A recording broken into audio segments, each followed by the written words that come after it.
Imo said governor today, Buzodema says there is no space for an interim government in our laws as it meets President Buhari at a presidential villa.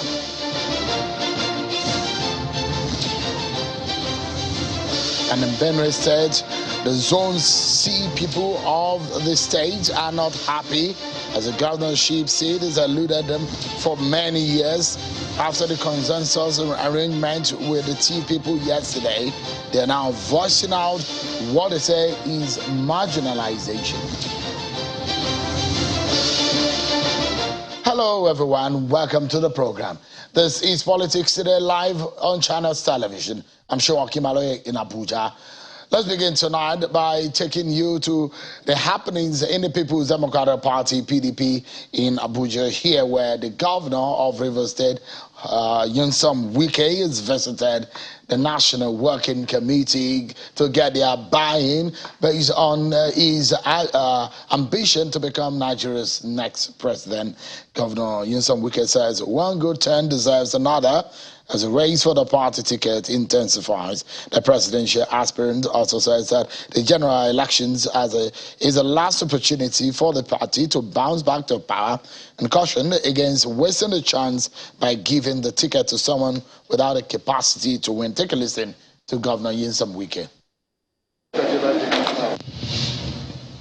I believe I'm a true party person, and a true party person should be encouraged to lead the party. It's very, very important. And I want to say clearly too, I know the modus operandi of APC. I can withstand the APC, I can withstand the federal government. Just give me the ticket. So, and I want to say it here, poverty does not know north. Poverty does not know south. Insecurity does not know Muslim. Insecurity does not know Christian. It is something that a leader must be firm and take that decision. I don't believe in these people going around the consensus. I told them, what you are coming to tell me is shine, bobo. The more you look, the less you see. As I'm not going to buy that one. You know what you are doing. It will not work. It will not work. So I'm not a party to it. I believe in consensus, yes, based on the equity, justice, and the fairness, but not consensus by people who have conspired to think that they can bring me in. Nobody can bring me in there.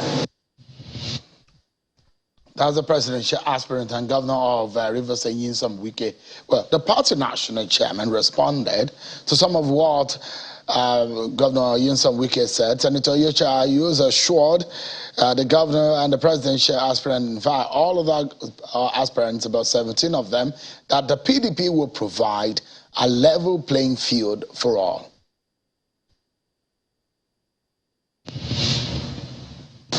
But I want to also assure you that once you emerge as the candidate of the party, whoever emerges from that point on will be aggressively partisan, because we want the party to win the election.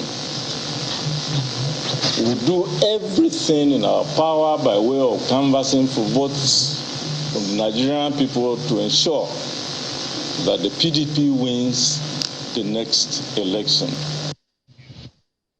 Well, that is a position of the PDP as of today.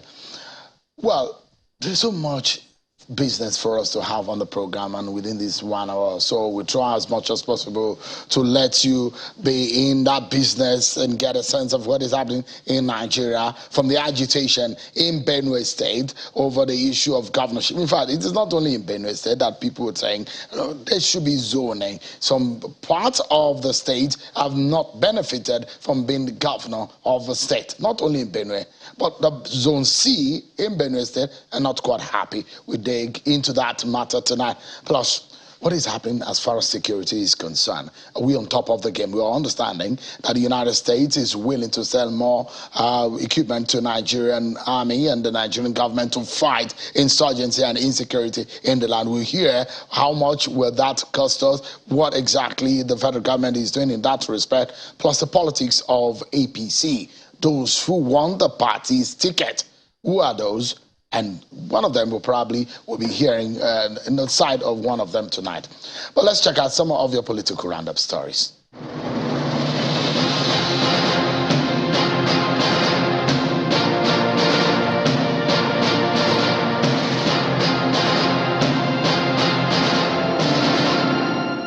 Governor Nyesom Wike of Rivers State is asking the People's Democratic Party not to be sentimental in its candidate selection process. The governor, who is one of the party's presidential aspirants, says the PDP should consider who can win the elections for the party, saying he has the capacity to win the election. Governor Wike was speaking when he met with members of the party's National Working Committee in Abuja. He was accompanied by the former governor of Gombe State, Hassan Dankwambo, and Abia State Governor Keze Ikpeazu. Former Rivers East Senator Magnus Abe has declared his intention to run for the governorship election in Rivers State in 2023. Senator Abe made the declaration while addressing his supporters in Bidere, Gokana local government area of the state. The senator, however, pledged to support any aspirant of the party who emerged in a free and fair contest. What we need is a Rivers candidate that is known to the Rivers people, that has the capacity, that has the track record, that has the integrity to be able to deliver the kind of life that Rivers people expect. A chieftain of the All Progressives Congress, Mr. Adamu Garba, has declared his intention to run for the office of the President of the Federal Republic of Nigeria. Speaking at his declaration at the Katampe Hills in Abuja, known traditionally to be the center of Nigeria, Mr. Garba says it's time for the youth, and his primary assignment, if elected president, will be to unite the country and tackle insecurity and economic challenges in Nigeria. I, Adamu Garba II, do solemnly stand in front of you here at the very center of the Federal Republic of Nigeria.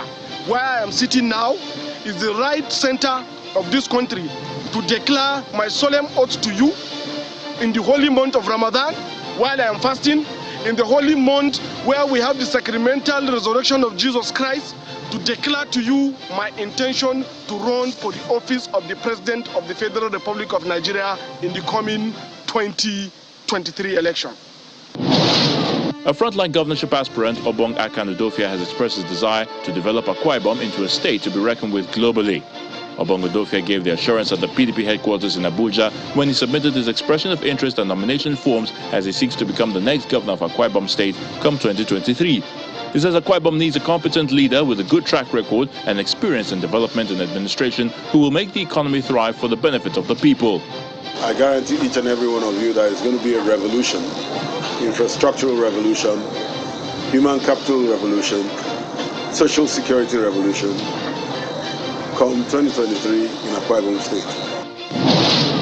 The daughter of the winner of the June 12, 1993 annual presidential election and Director General of Yahaya Bello's presidential campaign organization, Hafsat Abiola Costello, has been explaining why she is pitching her tent with the governor in his 2023 presidential race.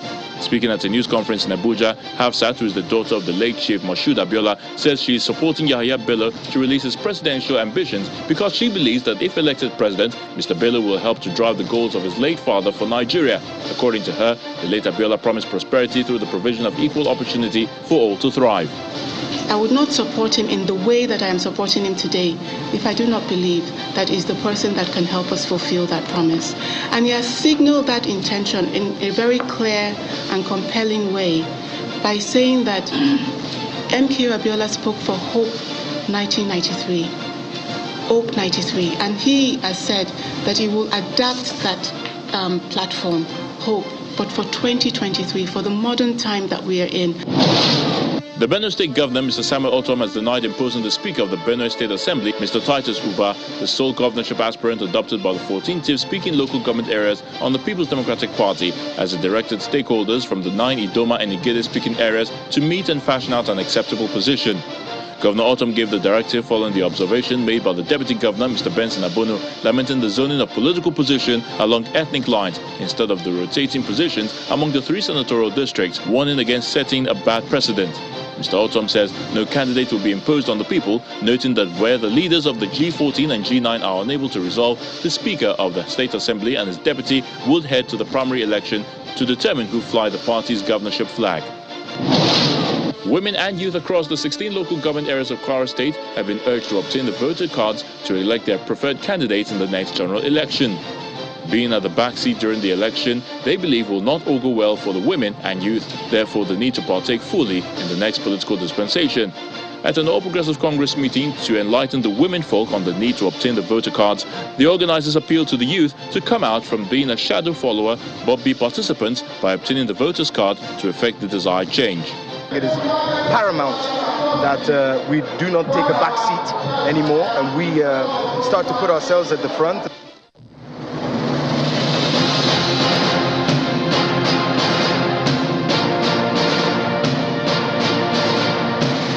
Thank you so much, everyone, for staying with us right here on the program. Let's tell you that the governor of Imo State, Hope Uzodinma, has visited President Muhammadu Buhari, the presidential villa in Abuja. After the meeting, Governor Uzodinma was reacting to a statement for an interim government to be put in place based on the present situation of things in the country, which was reported to have been said by Chief Afe Babalola, a legal luminary. Governor Uzodinma says a call for an interim government is a call for anarchy and has no place in our constitution. Take a listen to the governor. How can anybody even think of a government sponsoring banditry in a country that they are in charge?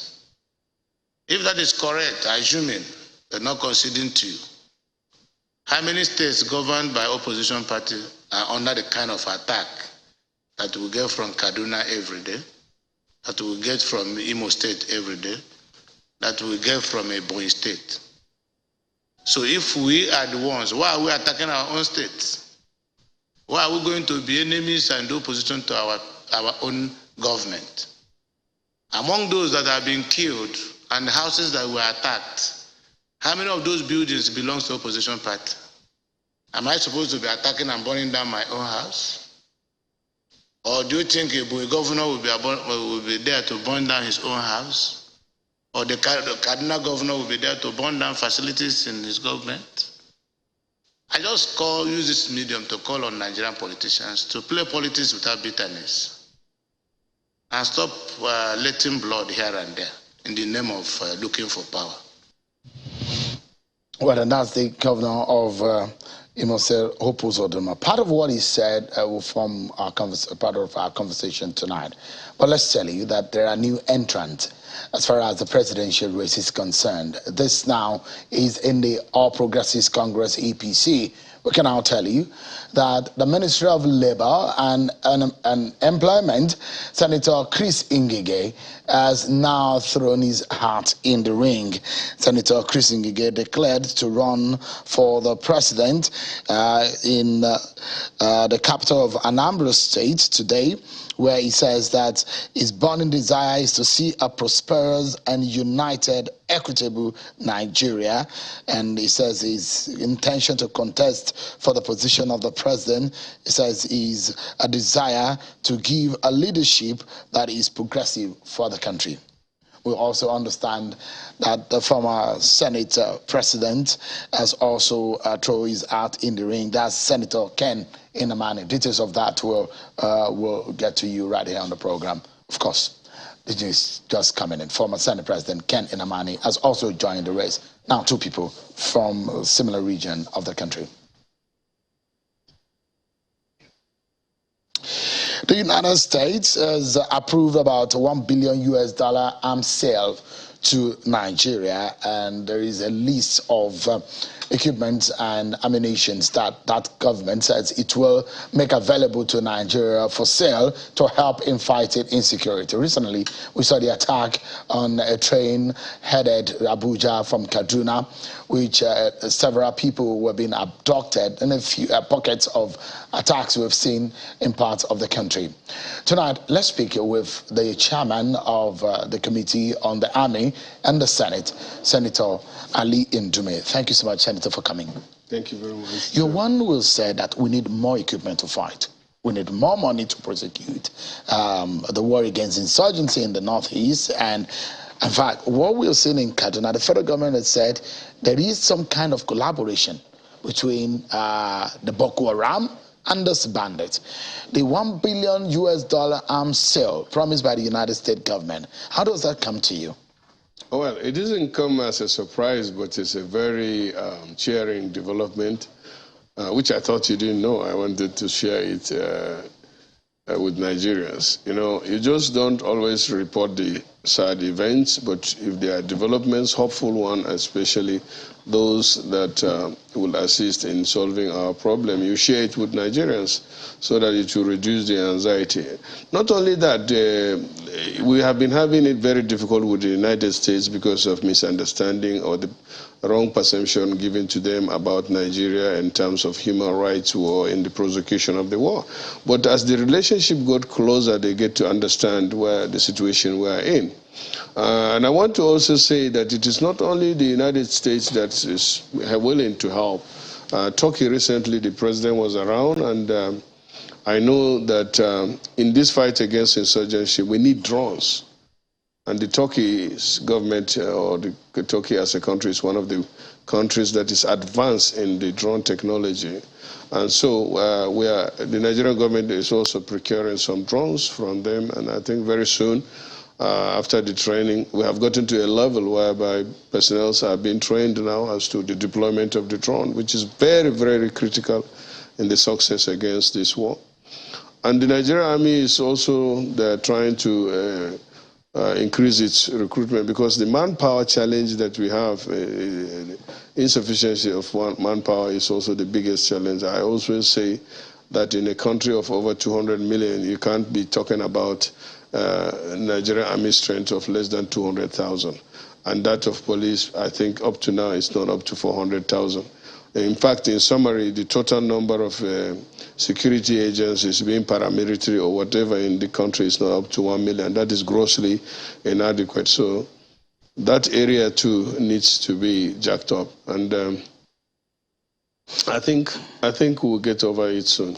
Did America, in this agreement of arms sale, willing to take a piecemeal payment, or is going to be once and for all? That detail does not matter. The most important thing, and the cheering news, is that they have now agreed to not only sell this first batch of attack helicopters and other assorted equipments that are needed, but they believe that the Nigerian government needs those critical equipment in order to restore peace and order or to address the security challenges that we have in this country.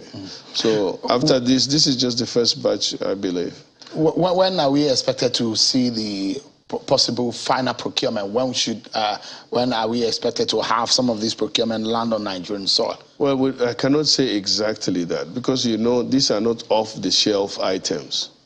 Sometimes some of these, they need, even if they are on ground, they need to be configured for our own environment, the climate and all that. And those attack helicopters too, those that are supposed to man it, need some basic training. Even if you're a pilot, you have to be, you have to go through. You understand that the payment, the $1 billion, also covers training of our own military officials. So that is it. So we are expecting as soon as possible.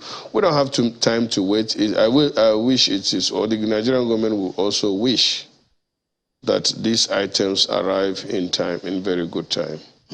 But the president, I know, and the Nigerian army are very anxious. Our security agencies are all, everybody is concerned about the security situation in this country.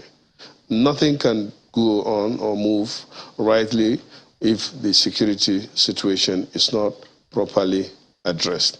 And unfortunately, the level of the security challenges we have in this country is also, expanding. We don't hear of that in the Northwest before, and it's now in Northwest, in Niger, and North Central, and in fact in Kaduna and all that. And then we have the challenges in the Southeast with IPOP and all that. So the earlier we get over it, the better. It's interesting because some of the equipment that we're saying, because you are one of those that said that we need sophisticated equipment, such that of a large expanse of space, we can be able to monitor remotely. And I'm seeing some of the equipment, Aviator's night vision imaging system, night vision queuing display. These are technology-based equipment that are going to be sold to Nigeria.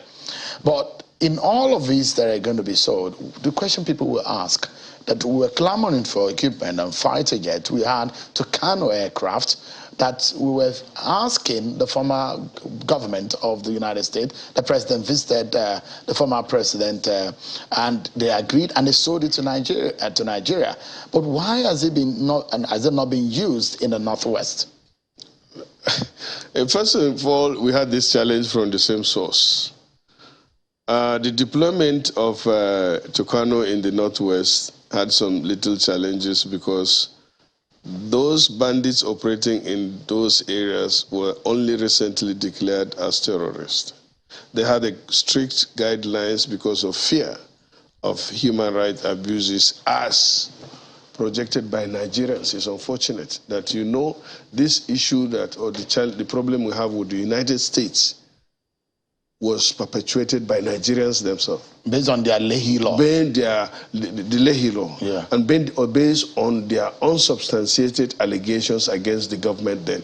They tried to give the United States impression as if we are fighting a religious war in Nigeria and that Christians are being killed and all that. Until the government got clearly to know that this insurgents or the other forms of criminality going on in the country has nothing at all to do with the religion. And so that is when now everybody is putting hands on deck to help us get over. Does it not have anything to do with religion? Partly it does have something. No, it doesn't. The Boko Haram is propagating a state where they said education is haram, is prohibited. I mean, is according to them, and they believe that in a certain way of life and all of that. But let me make it simple for you. Part of their belief, isn't it, religious related? Let me make it simple for you. Have you ever had a situation where Boko Haram, before they attack a village or kill the people, they try to find out whether they are Muslims or Christians? No. And I can tell you authoritatively, I'm from there.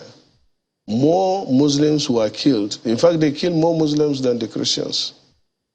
And fortunately for us, those areas that are Christian dominated, I can say like in Borno, 1 or 2 local government, particularly Chibok, and my own local government, Goza, we have a good number of and Howell there. But if you go and take the statistics of the number of people killed by Boko Haram, any life is, every life is important. All right. Before I get into politics, does it look like this war on insecurity is gotten out of the government's hands? No. Is the government overwhelmed? No. The government is not overwhelmed on it. It's not because I'm part of the government. Or because you're an APC member? Because that's it. Do you now say that these people that are causing this problem are PDP? I ask you this. No, I don't answer questions on this. Okay, so if you don't answer questions, but then I tell you, look, we have a security problem. You don't politicize it or give it a ethnic coloration or anything. What is happening in the Southeast? Who are they killing more? It was like Hausa should leave, but now IPOP is killing, Igbos. And they say you are trying to liberate Igbos. But those that are killed there in Southeast are more of Igbos. I'm asking if the government of the day have the answers. It's not the issue of overwhelming. We have a challenge or security situation at hand. And this is not new. It can happen anywhere. And it happens in many countries. Like, Somalia is out of hand now.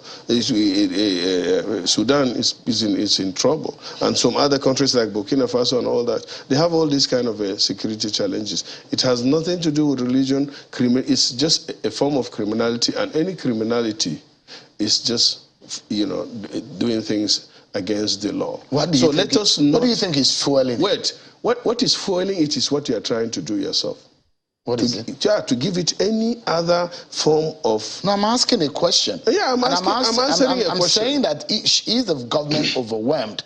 And you said that you're not answering because you're in government. No, I'm not saying I'm saying that is it also because you're an APC member? Because it was your party. No, there was no coloration from my. It was a question I asked. Categorical about it. There is government, and this government is not something like a switch off.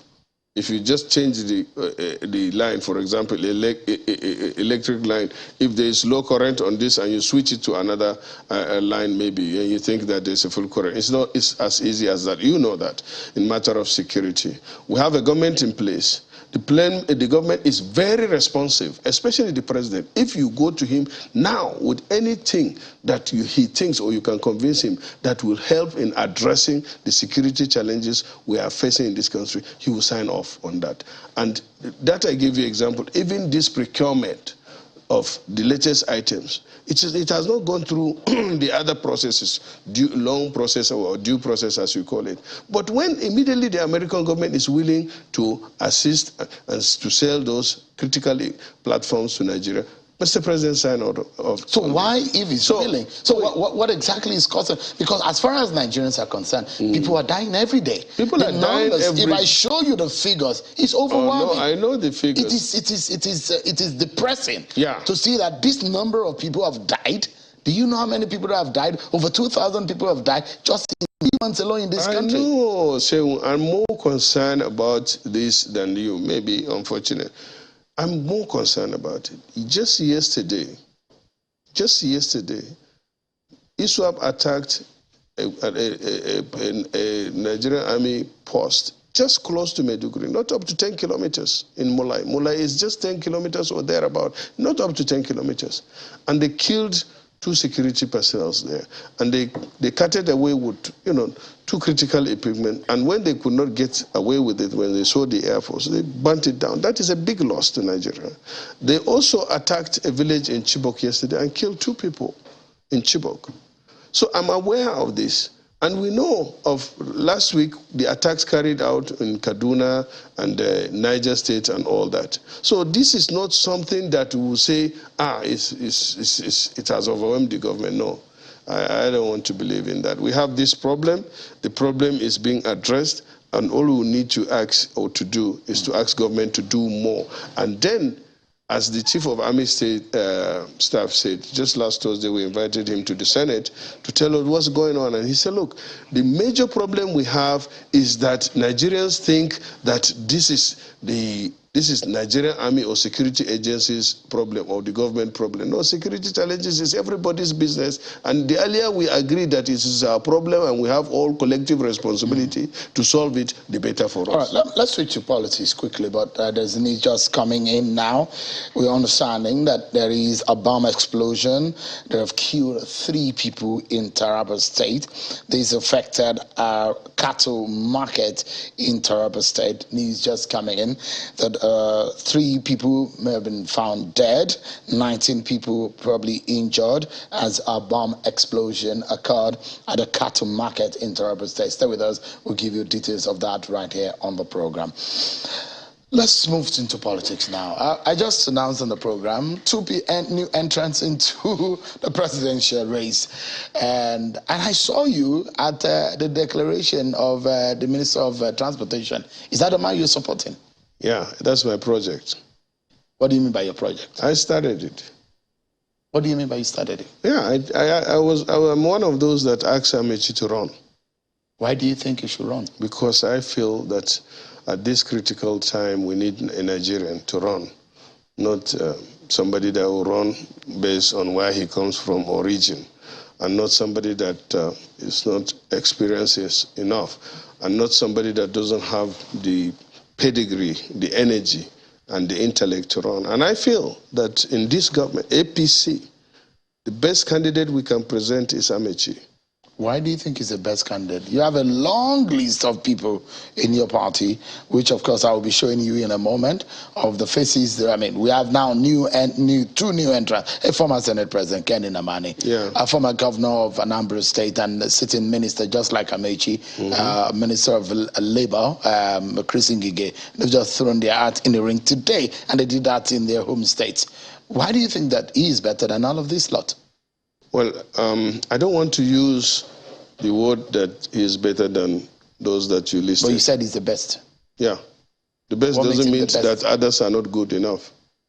But when you say he's the best out of... No, you have good people. I mean... You have very good people, then you take the best. he is the best. In comparative analysis, is better than all of them. Yes. No. I don't want you to use that. No, when you say best, I mean, no, you have, they you are have good. a pot to pick from, and you say someone is best. I mean, in comparative analysis, it's better than all of them. Don't put words into my mouth. You just said, you are the ones. I'm not putting words. You said it's the best out of all you have in your party.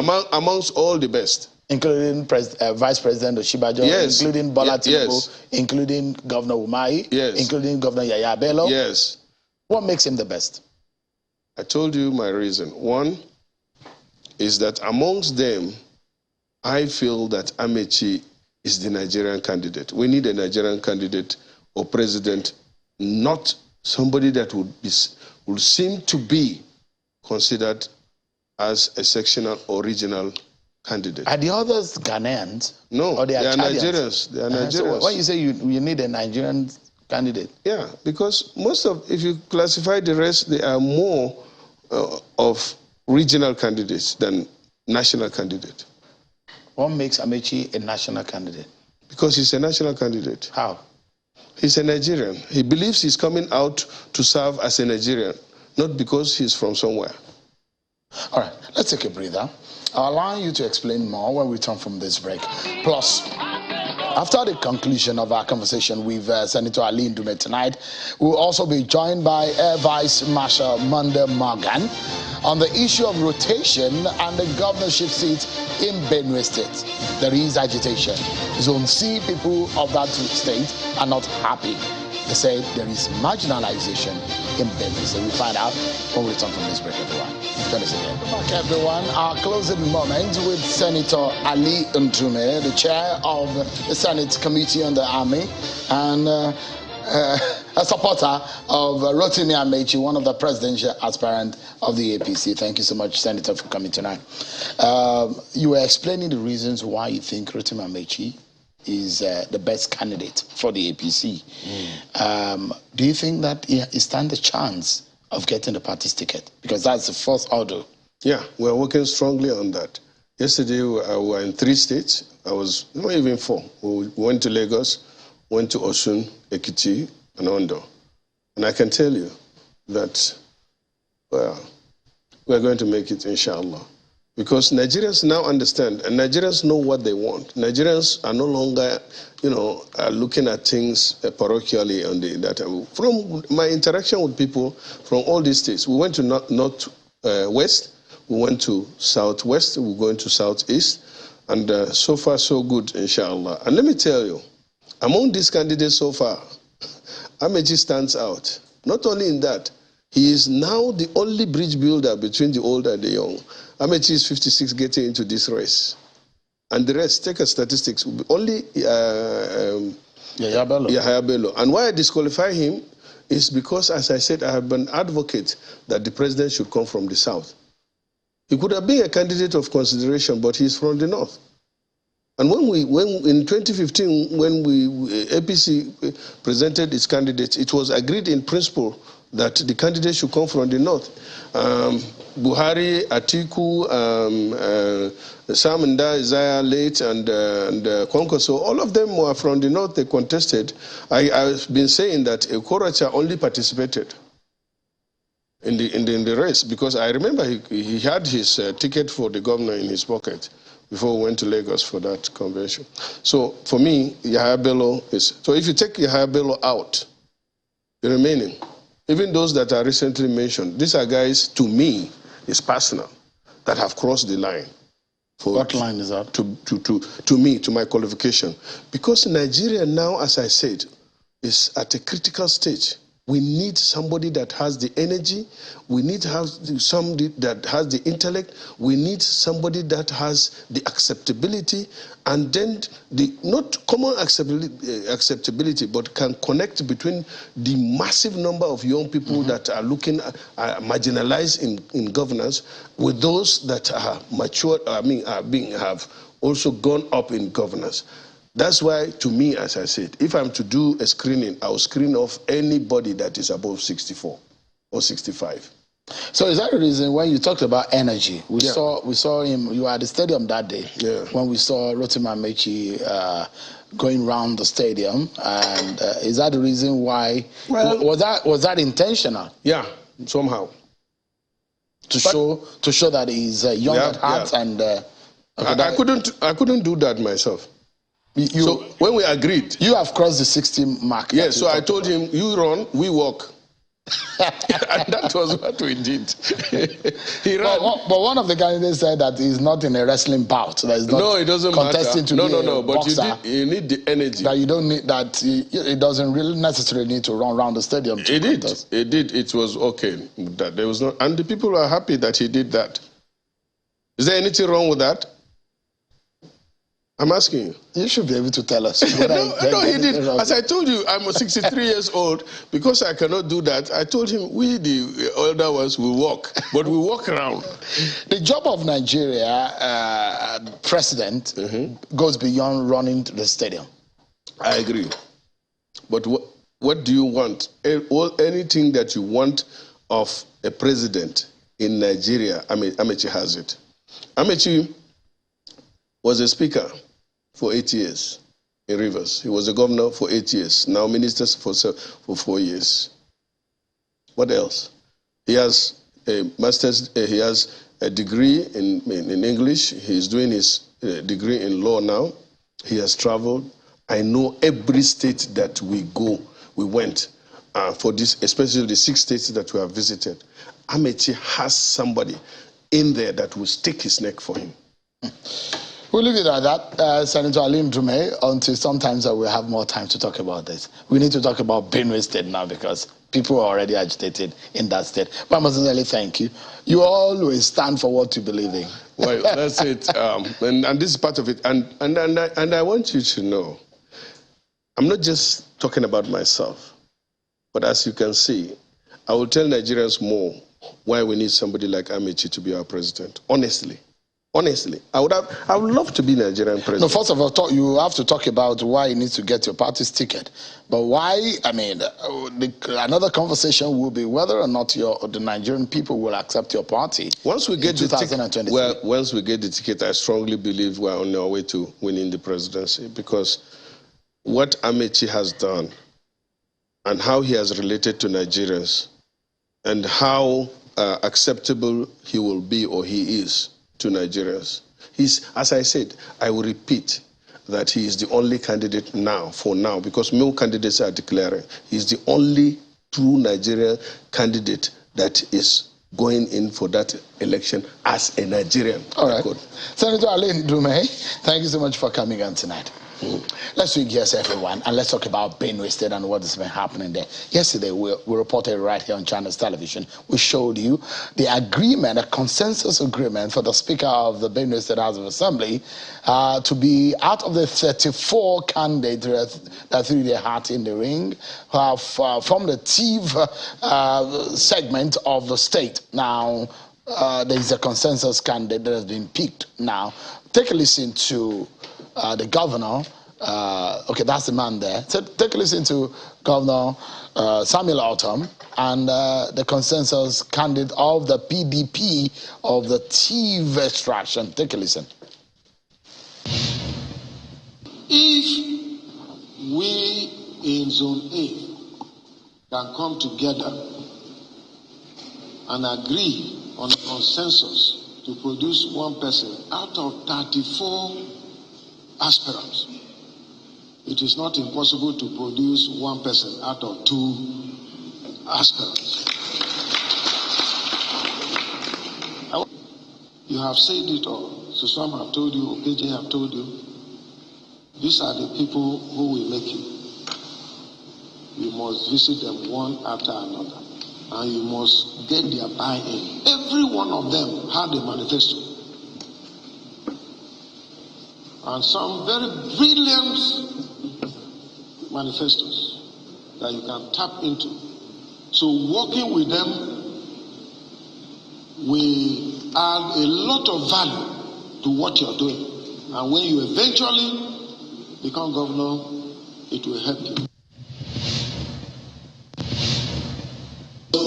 From the beginning, right from the beginning, everyone out there in those other small parties put together believed that this was not going to be possible to produce a unanimous decision of bringing out a single candidate in the chief-speaking area. But this has been done because you're all involved. I appreciate you. Well, you've heard it. But in Benue State, there is what they call the Zone A, the Zone B, and the Zone C. There is a way that the ethnic and tribal division or the segmentization of the state has been captured over the past years. And it will be seen that over the past few years, the Zone A and Zone B have had their own opportunity at being governors of Benue State. Zone C, about over 46 or 47 years, never had the opportunity of being governor. So tonight, I'm being joined by Air Vice Marshal Monday Morgan, who is one of those, is from that region, Zone C region of Benue State, and he's here to speak with us the agitation about the issue of zoning in Benue State. Good evening, and thank you so much for coming tonight.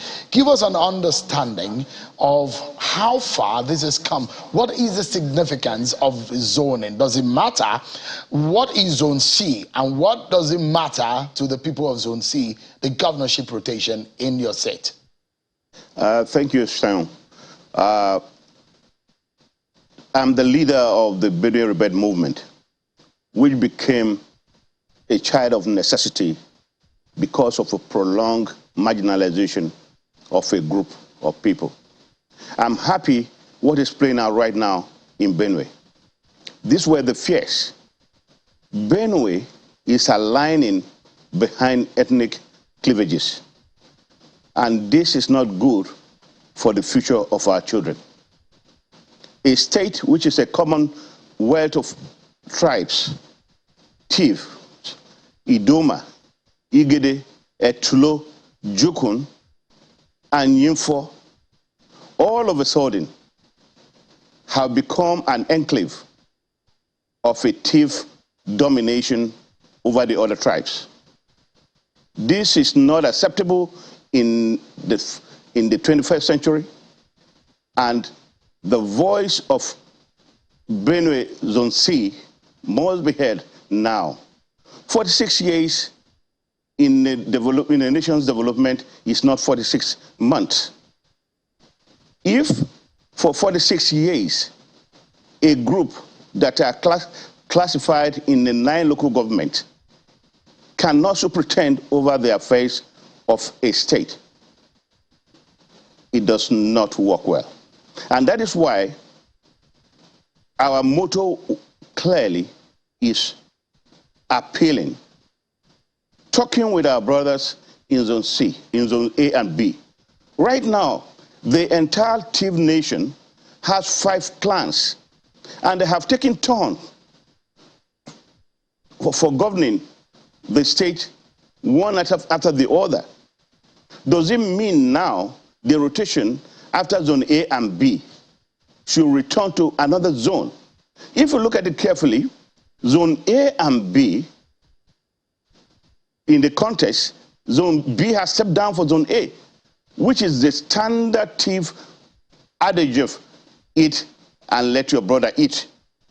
They do not think, after 200 years they have come to live with us in Benue, that we haven't generated enough unity to be called their brothers.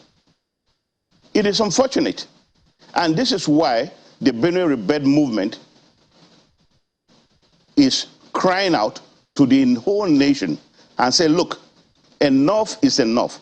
2023 is our time. We are talking about fairness, justice, and equity. We are not fighting. Now, the permutation that the governor is giving, that if a Zone C person becomes the flag bearer, the thieves in the other parties who are aligned in that, clearly shows that politics in our state has been aligned to ethnic cleavages. And please. All right. So let's get, for the benefit of our viewers who do not understand the geopolitical ramifications of Benue State. Benue State, by the way, is a north-central state of Nigeria. Now, Zone A and B have 14 local government areas. In Zone A and B, there are 2 senatorial districts. And Zone A and B have predominantly Tiv-speaking people. In Zone C, which has 9 local government areas of Benue State, there are majorly Idoma and Igede-speaking tribes of Benue State. And from your explanation, it does look like the Idoma and Igede may be some kind of minority within the Benue State. Now, the question is, in terms of voting population, you know that it's clear that the Tiv-speaking people of Benue State can overwhelm the Idoma and Igede when you go to the polls. So you need the sensibility of the Tiv people to agree with your reasoning as to wanting to have the shot at the governorship seat of Benue State. So first and foremost, let's get clarity. It is not only PDP that will be on the ballot. There are several other political parties. We have at least 18 political parties in Nigeria. But it does look like you're more worried about what the PDP is doing. No, I am not more worried. The problem is that the body language of my executive governor is clear by saying that if PDP takes on a Zone C person, there's clear likeliness that APC will take a Tiv candidate. How does he know? That combination is wrong. Today, demography is not a requirement for winning elections. We are talking about advancement in knowledge. We are talking about social integration. The youth do not understand tribes. Today, the streets of Boko, the streets of Yandef and Vandekia, the youth are yearning for change. And I can tell you, the people that are holding us to the jugular today are 3. And they are the elites, and they know themselves in Benue and are of the Tiv extraction. As I talk here, the Benue Rebel movement is not talking as Air Vice Marshal Morgan. I'm the voice of Benue Rebel movement. I have the endorsement of my principals, the leaders, from David Mack, Chief Audu Ogbe, Chief Lawani, Chief Amebute, General Ejiga, General Lawrence Sonoja. I have put up, and they are all in different political platforms. I have united all of them. And I have brought all the fabrics in Zone C, showing leadership and discussing with the governor. And the governor attested that this is the first time a movement has coalesced all differences of tribes, even we, the Igede and us, because we are of the same ancestral descent. We are brothers. The fact that we have dialect does not matter. So we have come together. So let me politics is science, and I like to ask you, and there is a popular saying in politics that the minority may have their say, but the majority will always have their way. If you look at it in that sense, are you left with nothing except for pacifying the Tiv people of your state to allow you? Sharon, let me tell you something. When you talk about pacification or pacifying, our late Chidoma the Fourth had taken a royal tour to the Tortiv before his hunting expedition to beg the Tiv nation to understand the need for integration and to allow his people, his children, give us a chance. We have talked and appealed to all the segments of the Tiv societies. the traditional leaders, the Totiv has been very welcoming. And from his body language, he has seen that there's respect for royalty. And he told us clearly and even gave us a lot of tips on how we can appeal to his people. I tell you, the Totiv supports us. Most of the professionals support us. It is just the minority elites who are leaders that are giving us this. Who are these minority elites that you're talking about? I can tell you, if you want me to mention names. You spoke about 3 people. Who are these people that you're talking about? Because the governor. Those who do not understand the politics of Benue State are left in the dark in what we're explaining. Okay. Who are these? The governor told you. Well, if you saw the clip you showed just now, he mentioned Suswan, Senator Suswan. He mentioned Dr. Ayu in many occasions, and himself. And then he mentioned Senator, the minister, Akume. These are the 4 people that will take the decision of who leads Benue. And we have consulted with them, and they are civilized people, and they understand that we should not go on the line of ethnic cleavages in determining who rules. Let me allow you to take a look at what the governor's response to some of the agitation. He says, a statement from the governor's office says, of utmost importance, I'm quoting from the statement from the CPS to the governor, saying, of utmost importance to the governor is the oath of office and oath of allegiance is sworn to that makes every citizen of the state his primary responsibility. He has displayed this in both his appointment and the seating of amenities as no zone in the state lags behind. The idea behind this is to show that Benue is for all and not just for the TV alone, as the AVM Monday Morgan's Benue Rebirth Movement wants the public to believe. It is on record that Governor Autumn had counseled the leadership of the Benue Rebirth Movement to reach out to their Tiv brothers to convey support across all political parties and not just in the People's Democratic Party, PDP, for the purpose of an Idoma son or daughter to be elected as governor of the state. That way, Governor Autumn believes there will be a singleness of purpose and approach for our Idoma brothers to have a level field of contest. That is Nathan.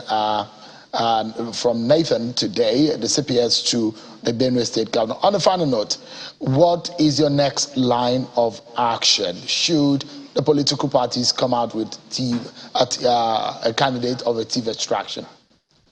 I have told you, Sean, that even today I had a discussion at length with the executive governor. And I told him my relationship with him is completely isolated from this agitation. I'm the voice of Zone C. Now, what is going to happen, I cannot tell you the decision of the leaders of Zone C. I'm just a spokesman, and like I say, let equity, justice, and fair play take place. Let the governor allow a level playground. Let the electorates take a decision who will lead them. We are in a jet age, and we should not trivialize this issue. We should not align behind ethnic issues because it will not help the children and our children's children. All right. Vice Marshal Monday Morgan, the coordinator of the Benue Rebirth Movement, thank you so much indeed for talking to us on the program. Well, just before we go, let's tell you that the former Kano State Governor Robbie Kunkunso has officially joined the presidential race, as today he's picked a nomination form, submitted a nomination, paid the required 30 million and obtained the presidential nomination expression of interest from the new Nigeria's People's Party, NNPP. And just before we go, the breaking news that we're following and monitoring for you right here on Channels Television. There was a bomb attack earlier, which may have claimed the lives of 3 people, and 19 people said to have been injured as the explosion went off on a cattle market in Taraba State. Stay with us on Channels Television. At the top of the hour, you get more on this track. Thank you so much, everyone, for watching. That's our show for today. I'm sure Kimale. Bye for now.